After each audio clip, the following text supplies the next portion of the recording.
domestic abuse is one that may hardly been talked about, but it's very prominent. Yes. Tell us about domestic abuse. So that's basically what abuse is. However, specifically in sexual abuse, it's regarding an individual asserting themselves on another individual, and it can even happen in the patterns of abuse. What does that look like? Because we don't always know what we're looking out for in terms of the pattern of behaviour that would exhibit an abusive behaviour. We don't, and the other thing I would say is abuse tends to stem from childhood trauma. Right. And so you've heard of adverse childhood experience. Sometimes within 24 hours, oh my gosh, he's fantastic. He ticks all the boxes, coming, moving, you get the key, he's in your house. Right. Hi. YouTube have two ways to push your channel. With that said, I'm asking you two quick favors. If you like what I'm doing and want to support my growth, please give me a thumbs up so that YouTube could send my videos out to like-minded viewers just like you. 2.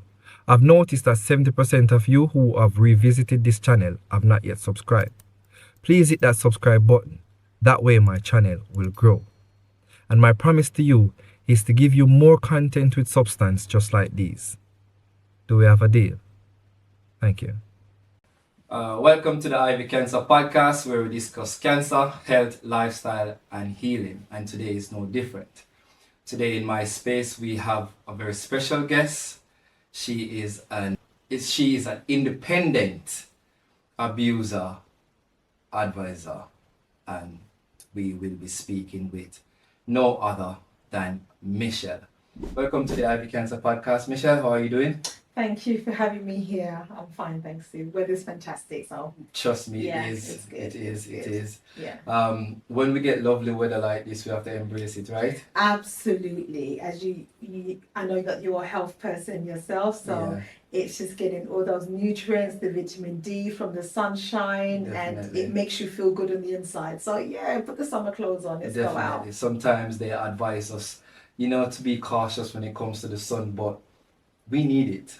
We do. That- Any person of colour will Yeah. need That's sun. the only place we get our natural vitamin D from. So Absolutely. we definitely need it, Yeah. rather than going towards getting the supplement. Why not get it while you can? Absolutely. Definitely. Absolutely. So today we'll be speaking about a very touchy topic, and a lot of people been affected. Yes. I've known persons that been affected, and many people do not talk about it, and so you're going to shed some light Yeah. to us about it. But Yes. before we go into it, I normally like to start my podcast with a word of prayer. Sure. Would you mind take us through this Yeah, prayer? that's fine. Yeah, Okay, let's carry on. pray. Our Father and our God, you are amazing. You are all-knowing and all-seeing, and you do not minimize our pain. You understand our weaknesses, and you glorify when we are glorified in our strengths. And so, God, I just ask that you prepare my heart and mind as I express and give awareness of domestic abuse violence. I pray that anybody who is listening and who may be triggered by what I say will be able to just comfort themselves and know, Lord, that there are things that are hidden in secrets, but Lord, whatever happens in the darkness must come to light, and you are a person who exposes truth, and you admonish us to expose the truth, Lord. And so I'm asking that this presentation will be exceptionally special for those who have experienced domestic abuse violence. I pray that whatever I say will be enlightening and will provoke or cause the individual to seek support and help. We thank you in all things. In Jesus' name, amen. Amen. Wonderful, wonderful. Michelle, as we stated earlier, domestic abuse is one that may hardly been talked about, but it's very prominent. Yes. Tell us about domestic abuse. So if you don't mind, I'm just going to use my phone because I want to give you the proper terminology for domestic abuse as it's stated in Women's Aid. So it says, what is domestic abuse? We define domestic abuse as an incident or pattern of incidents of controlling, coercive, threatening, degrading and violent behaviour, including sexual violence, in the majority of cases by a partner or ex-partner, but also can be a family member or a carer. It's very common. In the vast majority of cases, it is experienced by women and is perpetrated by men. Having said that, men do experience domestic violence abuse. So that's the legal term of what domestic violence abuse is. Any form, and people may ask, well, what makes it an abuse? It's the prolong of the experiences, and it's the impact of the experiences on the individual that makes it why we use the term abuse. You earlier in while you were reading, Yeah. you mentioned that they could be abused by their partner. Yes. How can one be abused by their partner? Because especially sexually, right? So can you break down that for us? How can a man being, get basically absolutely. charged then Yeah. for sexual abuse? Yeah. So sexual abuse it's about the empowerment of control. It's the individual controlling another person without informed consent. Right. So that's basically what abuse is. However, specifically in sexual abuse, it's regarding an individual asserting themselves on another individual. And it can even happen in marriage. Yes, I will go there. Really? Yes, absolutely. Because if, for example, you're tired, or you're not feeling well, or you're on your menstrual cycle, and your partner is stating to you, it's my right, you're my wife, you're supposed to submit to me. Yeah, I was just about to say that, because Yeah. isn't that the reason why Father God said, here's your wife, here's a woman, call her your wife, you should submit to your husband. Yeah. But you're saying that I am a husband, Yeah. you are my wife. Yeah. If I want it and you don't want it, but I take it from you. There's a difference, but so if you're taking because remember, these are Christian foundations and guidelines. When the Bible says, well, no, I don't want to make it into a spiritual scenario, but seeing as we're going there in terms of marriage, and marriage is a Christian institution, yes. So if you are usurping a right that I'm tired, I'm not saying I don't want to be intimate with you. I'm saying let me rest a while. And if you're enforcing your right on me, because that's what men tend to do in a perpetrator-victim environment, it's about control. Right. It's about taking away the individual rights of that other person. And so that's what you will be doing. That's basically what you're doing. You're saying, it's my right.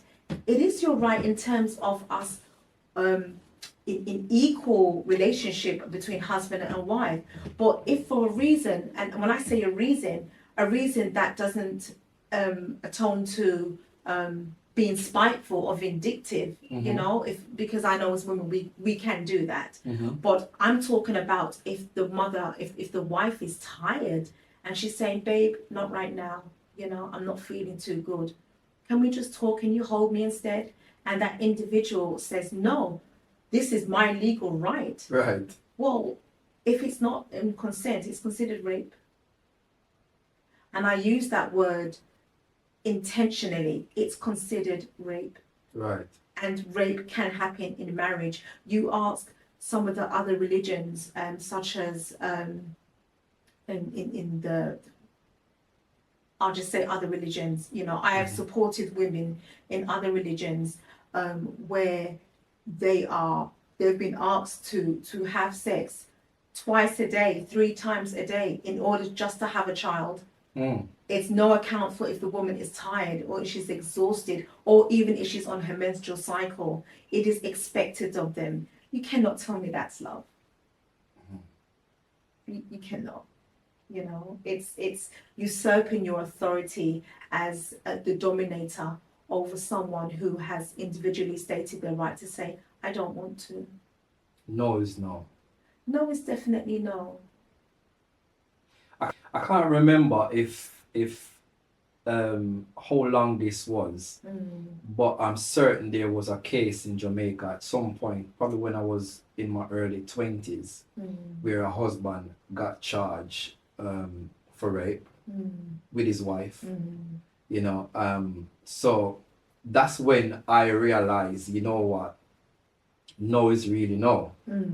And for me personally, if I have my partner, let's say me and my partner get together, you know, communication is something that is good. You know what I mean? As you said earlier, and you could say, babe, you know what, I'm feeling tired right now, you know, can you just hug me? Yeah. You know, I mean, that husband can just, okay, babe, I understand. Because sometimes we get led by our own nature, like, you know, we definitely want this and we want it now. And because we think that we're an husband, we should demand it and get it. No, it's not. You can get charged for it. But this is not about this a circumstance, like a scenario where we say, okay, babe, I'm tired, and you know, and the man says, okay, wait. This is about an individual or a male in these circumstances, because we're talking about abuse from a perpetrator male to the victim female. This is specifically about control. Right.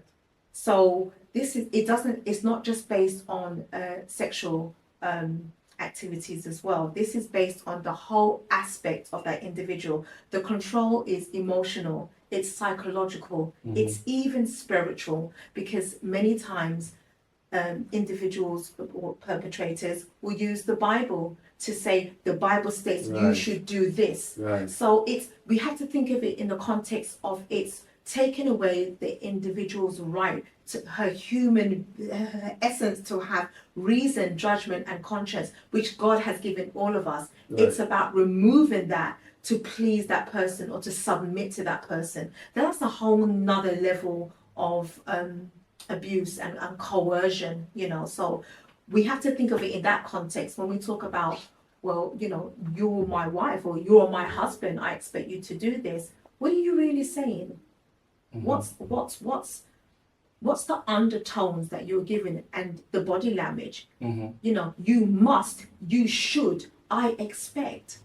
These are not loving, nurturing terms to use in a relationship. This is about, you must do what I say, and then if you don't or if you can't, then the abuse is it goes to different levels. And I've got a segment I'd like to share with you. Sure. It's a segment of characteristic traits that show what abuse relationship looks like. So there's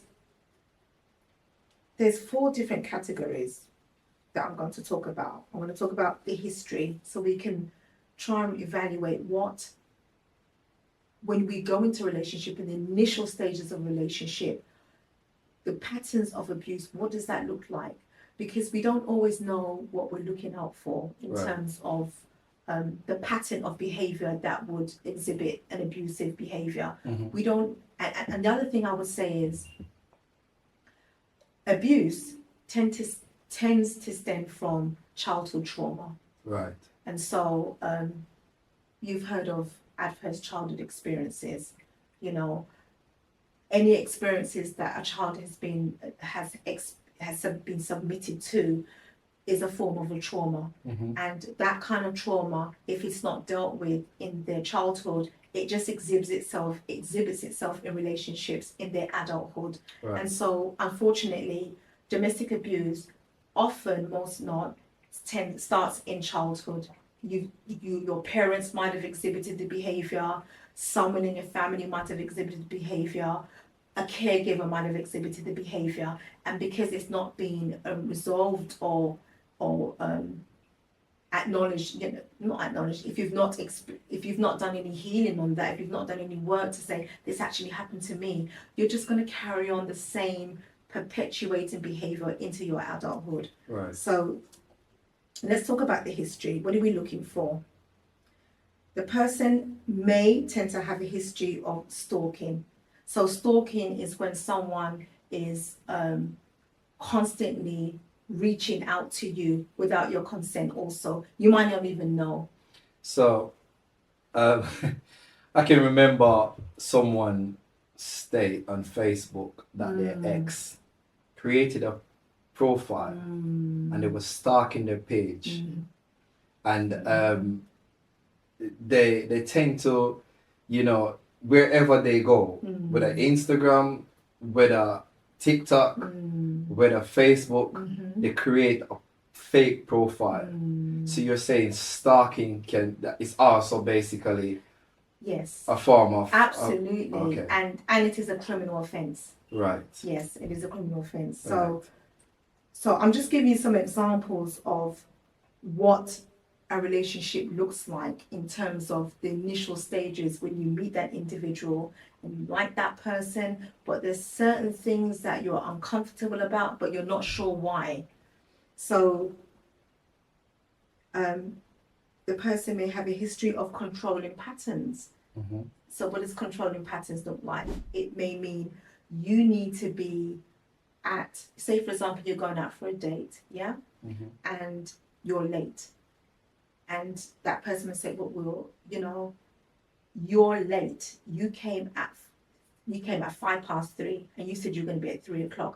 I don't like my women that don't come here on time. Right. Or I don't like my man to be late, know. Right. And and sometimes it may go into how you look. I don't like the way you look, I don't like your wig. I don't like any false appearances. Your dress is too long. Your dress is too short. Your shoes are too flat. And so then they start to exhibit what you must look like, because sometimes they have a certain ideology of what they want their man or the woman to look like, and you need to fit the bill. So don't that play out as well as a narcissist? Could that be? Ooh, you gonna go there? Yeah. Because that's another topic altogether. That sounds to me like that could be a person of narcissism as well. Narcissism is also a disorder. Yeah, that's So, what I've learned. We had a from- guest a few, probably about a month ago, Marcia. Yeah. She dived through, that narcissist as well. Yeah. So definitely. And narcissistic behavior is very controlling. Right. And, they have a preconceived idea of what life is about, and it's usually about perfection. So going on to the history of what this individual may look like, they may have a criminal history, or the person has a previous arrest for violence, stalking, or domestic abuse. So these are all the things that obviously you're not going to know initially, but I would say, because we're living in perilous times, if you're uncomfortable about something that you see in an individual in the initial stages of relationship, you can check them out with the police. You can actually go to the police station. When you see a red flag. Those red flags are imperative, because what happens at the end of the red flags when you ignore them? Sometimes we see these red flags in us. Sometimes we as human need to be blamed. Because we see these red flags from the initial stage. Yeah. That first date, that first dinner, we see these signs that this person could be an abuser. When we, go out to party and you've been looking at somebody, even speaking to somebody that and that person grab your hand and start squeezing your hand. That's a sign, that's a red flag. You know what? This is not for you. You need to just leave. We say that, but it's not as easy as that, because if you have experienced domestic abuse from your childhood up, that's your normality. Right. That's your truth. That's your reality. You don't know any different. So that's why I say that domestic abuse really is about empowering that individual to have an awareness of what to look out for. Right. What are the red flags? If you've been in that environment all your life, and this is why I say it, sometimes it definitely stems from childhood, because if you've experienced that environment, if you've seen abuse in your family, how do you know it's not your normal? How do you know that's not normal? So I'm saying we need to try and, once you have an awareness of what domestic abuse looks like and the characteristic traits of that individual, then you can say, you know what, that's a red flag. I need to move away from that. But that comes with emotional intelligence. Right. So not everybody always knows what that environment looks like. Right. So I know that, I really want to debunk the idea that if you're in domestic abuse, why don't you just leave? What's wrong with you? You like being abused. It's a very ignorant, it's a very naive statement to make, because you do not understand the emotional, the psychological experiences and remember, this is someone you love. And you could have kids as well. Absolutely. You could have kids as well, because I know of people, and I've listened to people state that, you know what, I wanted to go, like, recently, I came across this lady on TikTok. And she had, I can't remember the symptoms, but these symptoms caused by her through trauma. She stated that when she went to the doctor and the doctor scanned her brain, her flight or fight mood, our flight or fight response. It's like our brain was fried. Yes. Because of the amount of trauma that she accumulated through this relationship. Yeah. Yeah. So she couldn't get no medication. And she was like, she had the shaking symptoms, right? And this was through trauma, abuse, right? With her partner. Her partner of how many years she had kids. And she literally was warning people, like, listen, regardless of your circumstances, this can be an outcome if you stick into an abusive relationship. Absolutely. Right? And she was there warning her platform. When you're into an abusive relationship, I know it can be hard because I love the person. I know it can be hard because we have kids together. I know it can be hard because it's my husband or it's my wife. But think about your health, the long terms, because she said one of the reasons why she stayed into that relationship, her kids was young. And she was thinking about her kids. Yeah, I get that. But she said this is the outcome of it. No.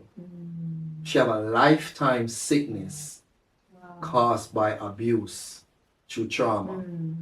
And when I was watching that video, honestly, Michelle, it pains. And you say, I wonder what happened to her children. Because this is unfortunately, the kids and get if hold. you interrupt the pattern, the children will think that's their norm, and then they would perpetuate the same behavior unless you know otherwise. It's a generational cycle of long-term abusive behavior, and unless you seek help, and sometimes we need cognitive behavioral therapy counseling, because in order to bring back any form of self-esteem, self-value, self-worth. That's being diminished in relationships. You're a shell of that person. And if you're a shell of that person and you have children, what do you give? You have nothing to give. And so the cycle happens again. The children will perpetuate the same behavior because that's their normality. So I know that there are women who sustain abuse within their marriage because they have children and they don't want to leave. But I'm telling you now, your children will exhibit the same behavior, and their children will exhibit the same behavior. So, it's a perpetual cycle. So are you saying it's better to leave then? If you want to save your life. Right. And probably the long-term effect and the kids. effects of your children. You have to leave. Well, you don't have to leave. I would admonish that individual to leave. Right. It's about saving your life. As a domestic abuse advocate or advisor that I am, I also deal with risks to life. I'm talking strangulation. I'm talking killing, murder. You can die in this. That's the end result. But that end result comes a lot quicker than you think. As you made mention, die in this. This lady in the news in Jamaica, 2020, I think it was 2017. She was with her partner for 5 years. Wasn't much of a long time. But she attempted to leave several times. But this person comes back with his cunning words. I'm sorry, baby, I won't do it again, blah, blah, blah. And because she loves him, she stay. And she lost her eye. She lost her eye. Can I just, interject? It's sometimes it's more than just about the issue of the love. It's also about the lack of self-esteem and value and self-worth. Right. You've lost that. Right. It's gone. Right. And so you feel that he, as they say, better the devil you know. Yeah. Right. And that's what tends to happen. The shell of your character has so far been removed that you don't even know yourself. And because you don't know yourself, you've forgotten who you are, the things that you enjoy, the things that you used to wear, the way you used to, work in, hobbies, skills. That's all going to be removed under the guise of an abusive relationship. Right. So it's not this. Yes, the love is imperative because you want to hold on to what you think you had, but it's more than that. You've lost yourself. Right. And so the women tend to stay because they don't know what else to do. Do you think that they think there's no more options out there? Absolutely. Unless they reach out for help. And you have to remember as well, there's family members, friends, you internalize the feelings of shame, guilt, embarrassment, that you've stayed this long and no one's doing it, you're not, why don't you get out? Nobody's doing anything about it. Nobody really cares. This person cares. I know he beats me. I know he controls me. He tells me what to say. I know he's disrespectful, but he loves me. So it's a really vicious cycle, and it's not just about, as I say, it's not just about the fact that that individual loves you. At some point, I'm sure he did, but his behavior is unacceptable, and the way he exhibits the behavior is dangerous. Some women have the notion that because he beats her, he loves her. What would you say to some woman like that? Define love. Because define love. I can remember hearing someone speak, someone very close to me, like she met someone and the person was very calm. And she was like, because she used to this aggressive kind of person, she said that person was too soft for her. And she didn't. And I would say that individual have never experienced what a healthy relationship looks like. Right. Once again, that comes from childhood. What did your parents exhibit to you as a healthy relationship? Were they nurturing? Were they loving? Did they give healthy boundaries? All those things. You don't just become that way as an adult. Nobody just ends up hurting someone, ends up beating somebody. And abuse is not just about beating. Let's be clear about that. Abuse is also psychological. Coercive abuse, and we'll talk about that in a moment, is a lot more prevalent nowadays because it breaks down your mental health. Coercive abuse. I'll talk about that in a minute. Really want to get through this list. Well, come on, we need to get the message out there. Get through this list. So let's quickly go on. So we're still looking at the characteristics of an abuser in the initial stages of a relationship that you might not be aware of. Okay, so we spoke about the criminal history, and then it says It says a history with or without arrest or prosecution, not just a criminal record, any suspicious or reports from previous partners, patterns of jealousy and possessiveness, inability to accept challenge, thin-skinned and confrontational, so very touchy. Yeah? So that's the initial stages that somebody may see, but they're not aware that that can be a term, that these character traits are abusive. Remember, because I'm saying that that might be their normality. If they've experienced that for their childhood, they may not know. Okay, so that was stage 1, the history. Right. Stage 2 is early relationship. So what are we looking at in an early relationship? Early cohabitation. You meet this person, sometimes within 24 hours. Oh my gosh, he's fantastic. He ticks all the boxes, coming, moving. You get the key, he's in your house. Right. Yeah? Early pregnancy. You know, early declarations of love using possessive language. And this is where you were saying that some women say, oh, you know, my man is tough, you know, he loves me immediately, and I like a rough man. Mm-hmm. You're mine, together forever. You know, you're gonna have my babies, I'm going to provide for you, Mm-hmm. I'm the man of your life. This can happen within weeks. Right. Yeah. Pushes for early commitment, possessive at an early stage. Once again, just talking about, you know, I want you to be here on time. This is the kind of job I want you to have. This is how I want you to look. This is how you should talk to my parents. This is what church we're going to go to. All of these things is more about what the perpetrator wants you to be, how he wants you to act, how he wants you to show up in a public arena. Jealousy at an early age, Mm-hmm. you know, resist attempts to slow down or end the relationship. So you're seeing the signs now, or maybe you're uncomfortable. Let's just slow down. Let's just be friends instead. What do you mean be friends?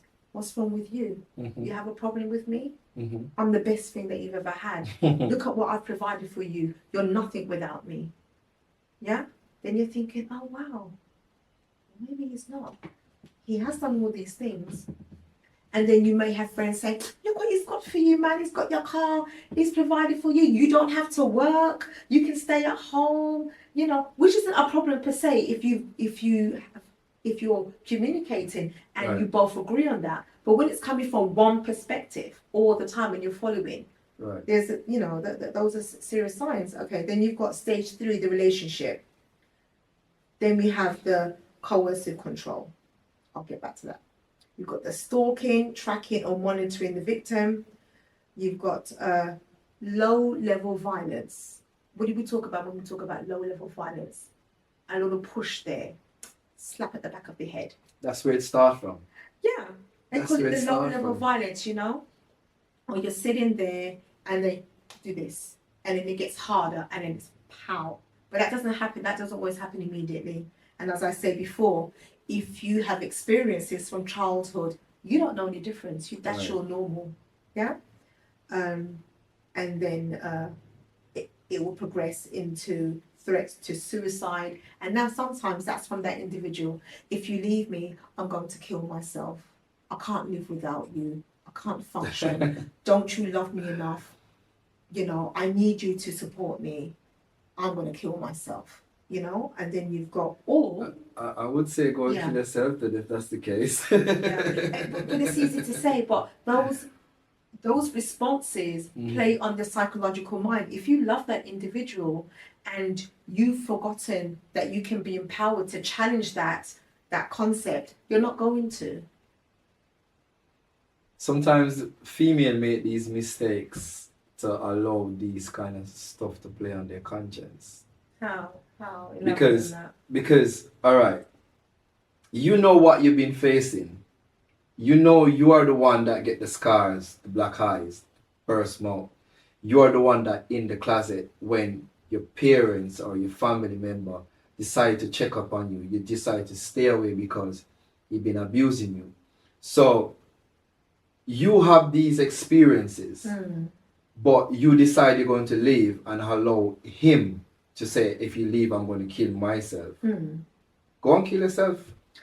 I think the part that you may be missing is that, as I said previously, in an abusive relationship, you have shame, you have guilt. Yeah, this is why You know, this is why I said sometimes female allow these things to happen, because you have the opportunity to leave.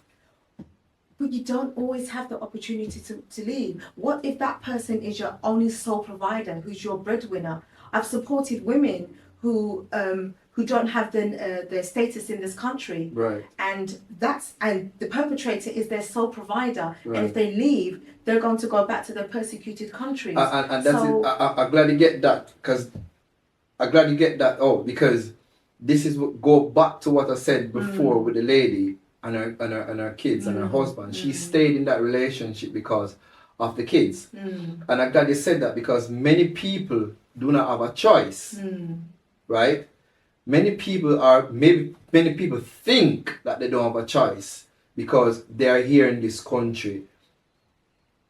If you've been abused, and you can correct me if I'm wrong, if you're being abused and because this person took you to this country, or whichever country it is, and this person is being abusive, by law, correct me if I'm wrong, I think by law, you should be able to report this. And if you report this, this should be an instant ticket for you to be into the country once you have proof. Is that? I mean, fair? yes. You know, you definitely have statutory rights to be Right. able to claim asylum, or you would end up in somewhere where, you know, an environment that I work in a women's refuge. So there's definitely support for the individual Right. in those cases if this is not the country of your birth. But I'm talking more about women who no longer realize they have a choice. So it's not as easy to say you have a choice, just leave. Not if you're psychologically and emotionally broken, and all your friends and your loved ones have dismissed you and just said, you know, you deserve this because you don't go. Right. That often tends to be the case. Right. And so the woman or the individual do not feel that they have a choice. Right. You know, choice means that you have an awareness to know you can say no. If that was the case, then domestic abuse wouldn't be as prevalent as it is now. In all environments, in all cultures, it wouldn't be. If it was easy to say, let me just go about my ways, it wouldn't be as prevalent as it is now, but it's not.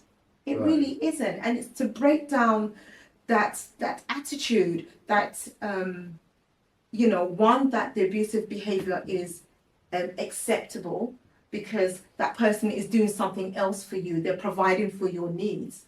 Or whatever the circumstances may be, is acceptable. It's never acceptable. Abuse is never acceptable under any circumstances.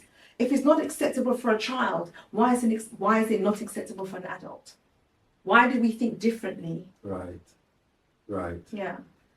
So okay. So yeah. So that was So we've gone to the stage for the relationship. Then we go to the stage for the trigger. The trigger usually happens once the person does get a chance to leave, or on the verge of the individual leaving. Then is the separation or the threat of separation. Yeah. So the individual saying, I'm going to leave you. I'm not going to deal with this anymore. Yeah. Then comes in the financial abuse as well. So you've got bankruptcy or financial ruin. The financial abuse. Is that a thing? Absolutely.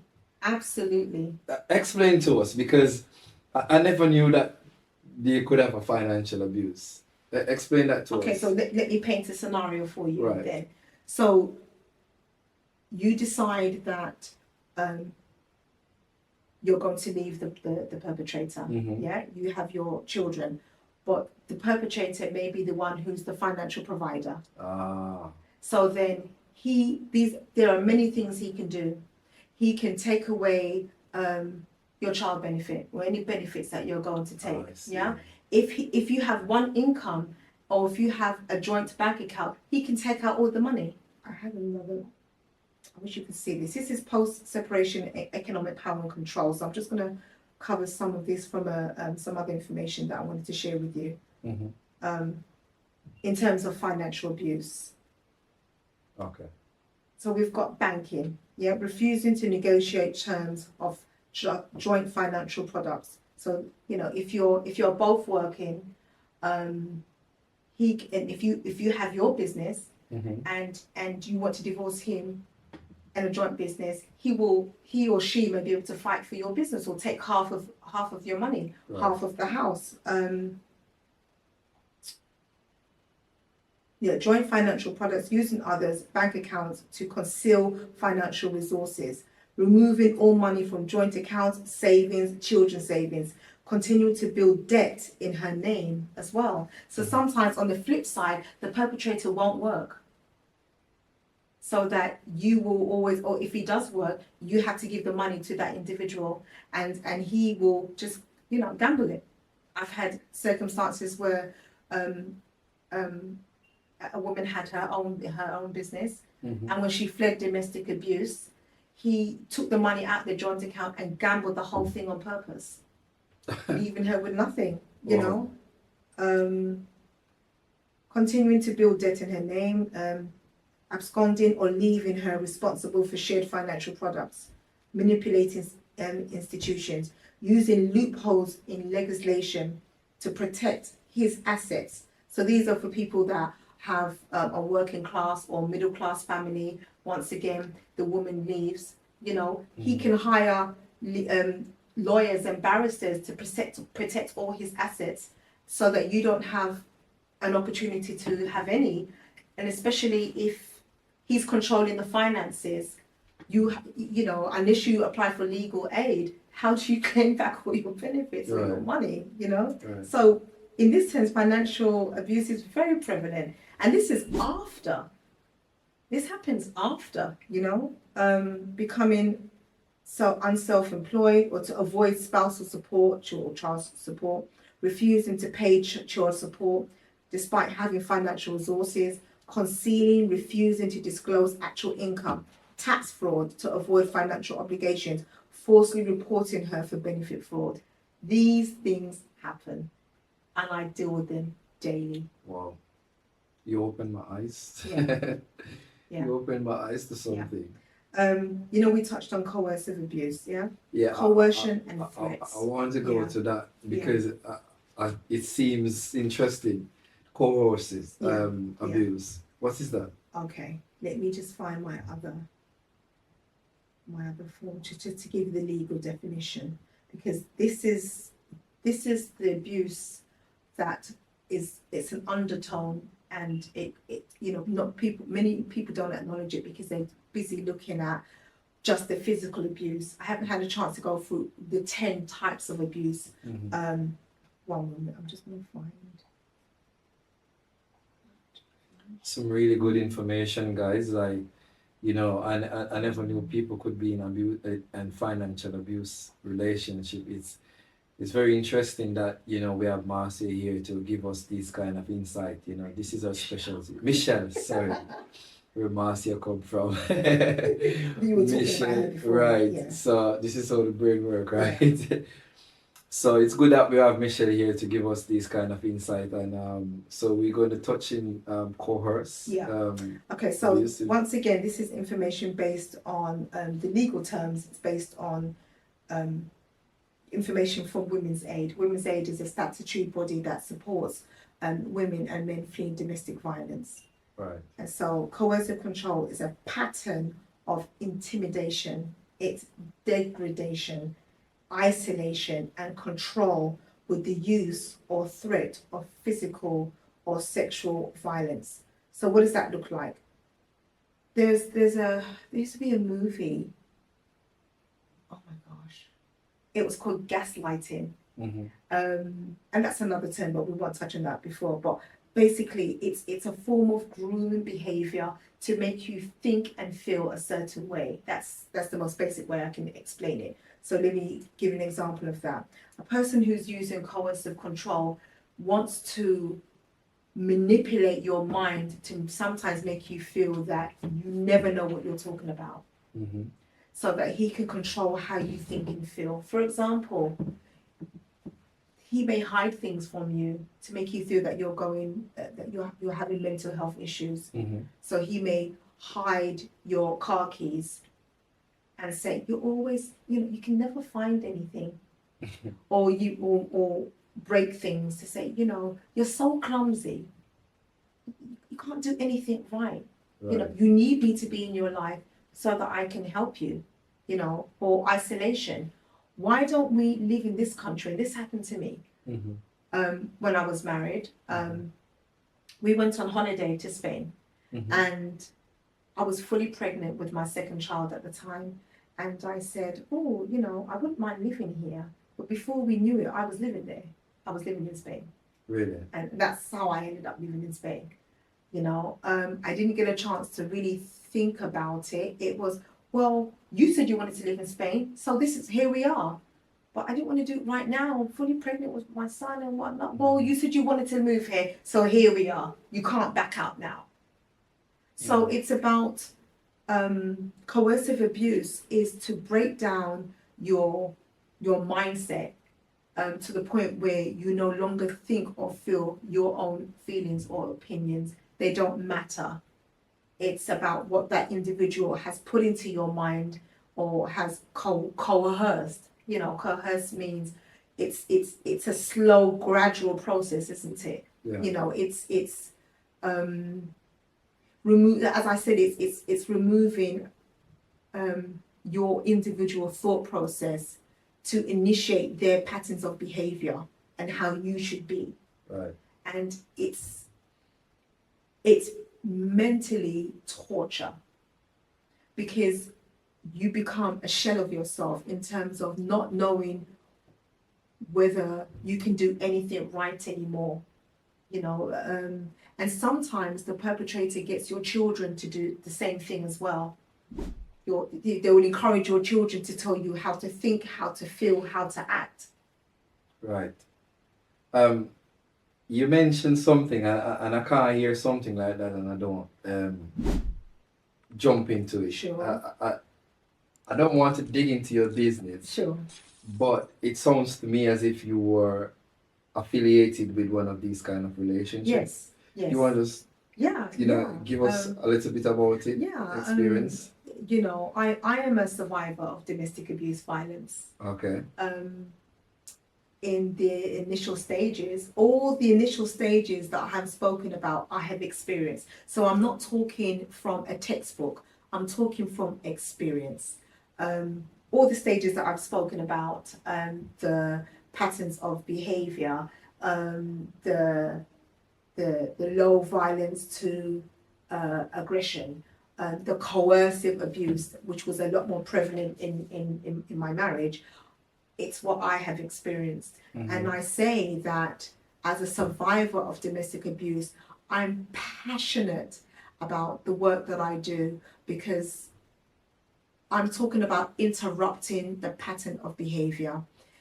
And I say this because it happens, as I say, I experienced it in my family, and I've seen it in different families, and that was my normal. Right. I didn't know any different. And even though we say, I'm not going to go with that person, oh, this happened to my mom and my dad, it's not going to happen to me. It is on an unconscious level. You're not aware that it's happening to you. Unless you have an awareness of domestic abuse, you will fall back into the pattern if you've seen that pattern exhibited throughout your life. And this is, yeah. Were you doing this field of job before your husband, or was it this the cost of you? Well, I've always been an advocate for vulnerable people. Right. That's always been my passion. Right. And I never, and this is a trigger point for maybe some women, I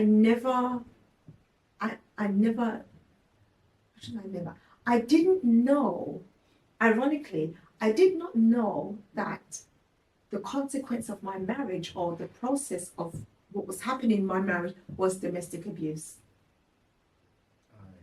Because we never want to use those terms, those terminologies.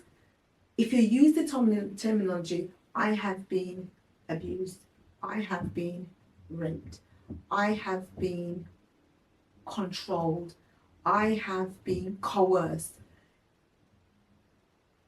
When we use those terminologies, we have to acknowledge, what are we going to do about it? Right. You know, it's, for me, when I realized it was happening, when I realized it was happening with my children, that's when I got my wake up call. When certain things were happening and I realized that they were also telling me what to do in my life, I thought, How old were your kids You at know. this time? they were young. Young. So I have 4 children. So, you know, my oldest experienced things as well. But they were old enough. My oldest child was old enough to understand. When I say understand, she remembers. Right. She was old enough to remember certain types of behavior. So I say to women and men, it is possible to get out. It is possible to seek help and empower yourself, and build up resilience and your self-esteem and your confidence and your value and your worth. We are created in God created us with reason, judgment and conscience. And anyone that removes or feels that they have the right to remove that reason, judgment and conscience, you cannot stay with. Right. Because you become their puppet, you become the shell of what they want you to be, and that's not God's will for any of us. Right. You work with male as well, right? I have worked with male, not as much as I work with females, but I have experiences where males have come to me for support for domestic abuse. Yes. What are some of the experience, or what are some of the ways that men can be abused? Because, society taught us that, men supposed to be men, and men supposed to be strong. But I'm sure there's some situation where men being physically abused as well. And not just physically abused, because I think that, emotional abuse is probably more detrimental than even the physical. It takes longer to heal. It takes longer to heal. Mental health does tend to take longer to heal. Right. So what are some of the circumstances you come across with some of these male that's been abused, been in an abusive relationship? Again, I would say adverse childhood experiences. Right. So the males that I have spoken to have experienced this level of behavior of abuse from childhood. Right. It doesn't change in terms of. I think the only difference is that it's not. The perception, as you said, the perception of the masculine, the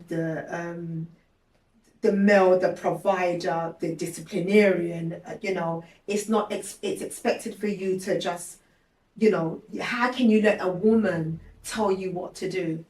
But if your mother has always told you what to do, and this stems into narcissistic behavior as well. Right. If you have a narcissistic parent, more, you're going to end up in a narcissistic relationship. Right. Because that's your normal. That's all you know, and it's the awareness that makes the difference. Abuse. You were explaining to us about some of the ways that men can be abused as well.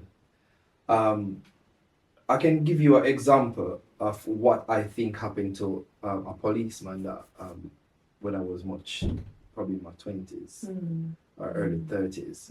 So he was living with his wife or his woman per se, but because he's a police, she was abusing him, not physically, but in playing with his emotions, mentally. Yes. And it so happened that he was going through so much because he couldn't speak to anyone because he's a male and he's a police. So he never wanted to speak to anyone. So the station that he worked, they had a bar. And, he went there one day because he reached the point where he started sleeping in his car outside. They had an old car. He was sleeping in the car outside because, this woman was so controlling and controlling of this man, you know, and he reached the point where, you know what, I'm going to say something, you know, and he said something to his squaddy, as they would say, and the squaddy said, no, don't quote me on this because, you know, hearsay is hearsay, you know what I mean, but this is what I heard happen, you know, allegedly. And he went to them and he said, you know what, this is happening at my home. And they said to him, man, but kill yourself, yeah, man. And he acted on it. Unfortunately, he acted on it. So I think that, you know, that's why I said earlier, I think that the emotional abuse can be more detrimental than the physical abuse itself. What are your takes on that? Yeah, I mean, I think, you know, when a man has experienced domestic abuse violence, it's expected for him to just, you know, as your friend said, it's expected for the man to put her in her place, Right. box her up, whatever, put her in her place and everything. But from what I hear you say, this man, it sounds to me as if he has experienced that behavior somewhere else. Right. This is not something that because again, he's a police officer, Right. so he knows how to assert himself. He knows how to defend himself. So we're not talking about the physical elements. We're talking about the emotional elements. What happened to that man when he was younger? Right. Who spoke to him in that way? Why he thinks it's acceptable to allow another woman? The fact that he didn't do anything about it was because he has seen that somewhere else in his life. Right. You know, it doesn't demasculine. You don't demasculine yourself to assert to empower yourself or to assert the authority not to be abused. That has nothing to do with you not being less of a man. Right. You know, you're not a dog. You're not an animal. That's how you treat animals. Right. You know, it goes back to reason, judgment, and conscience. Nobody has the right to abuse how you think, how you feel, or the nature of yourself. Right. So, but I say it's expected of a man to just deal with it. But if he's experienced that in another environment, in his childhood, in his teens, then why would he defend himself now? Right. And that's a male or a female, but I do understand from a male's perspective. I'm working with a young man right now who is experienced, you know, being physically abused. A young man, he's only 20, physically abused by his 21-year-old girlfriend. But yet still, you know, he's been taught not to fight back physically. Yes, not to fight back physically, because he's a man and he knows physically he can take her down. But emotionally, mentally, and psychologically, his mother left him when he was very, very young. And he lived with his grandmother, and his grandmother was coercively abusive. So again, that's what he knows. No, just, you know, abuse all. So, you know, it's about interrupting the pattern of generational behaviors from childhood. You cannot do, you don't know, you know, Joanna Daniels, you know, often says, you don't know what you don't know. Right. Right. So if you don't understand the patterns of domestic abuse, how are you going to help yourself? How are you going to free yourself? Awareness is imperative. Awareness is empowerment. So, Michelle, as a takeaway message, what would be your advice to my audience or to anyone out there that's going through any form of abuse? Because we cover so much about abuse, you know, the initial stage of abuse, and we cover a few, you know, even though you had a few more to cover, but abuse. What would be your takeaway message to give to someone that's going through abuse? Yeah, I would say that abuse hides in secrets. Wow. That's where they hide the most. And if you want to interrupt the pattern of abusive behavior, you need to speak out. You need to let somebody know. Either be a friend, you know, find a safe person and a safe space to speak your truth. you can go to a GP. Many people are uncomfortable going to the police, and I understand that. You can contact the National Domestic Abuse Violence hotline. You can contact any of those helplines. You can contact. But if you need, this is something that you need support with. You cannot do it by yourself. It's virtually impossible to do it by yourself. Find a safety network of support that you can trust, people that will support you to give you the advice that's needed, and then take the initial steps to get out. Because the reality is, in my line of work, you can die. You can die. And if you don't die physically, you die mentally. Definitely. And unfortunately, your children who have experienced this will perpetuate the same behaviour. Right. So I would say, speak out, speak your truth, and do not allow it to fester in secrecy. If someone wants to connect with you, Yeah, how could they connect with you? I can give you my number, share the number at the end. So, I do work within a women's refuge. You can contact any of the women's refuges if you need support, or like I said, I can give you my contact details. I'm sure I didn't give it to you before, but yeah, you can speak. You can talk to me through Brian. Definitely. Yeah. On this podcast, we have a closing tradition, and it's so ironic that the encouraging word that was left was one of your very own friend, but she didn't know that you was coming. And her encouraging word was, do not define by your past. Absolutely. Do not define by your past. Yes. I would not be here now if my experience defined me. I would not be doing this podcast now. Right. It can never. But that's a choice that you have to make. Michelle, thank you for sharing these wonderful insights. You're welcome. For the audience of Ivy Cancer Podcast, and we really do appreciate you passing through. And Thank you. I wish you all the best in your career. Thank you very much. Appreciate that. Someone would probably say, but how can it be into the environment? Well, lubricant, for example. The same lubricant, the oil we will use in our car would change. When we change our oil, when we have an oil change, and we change your oil, that, for example, can leak the PFAS.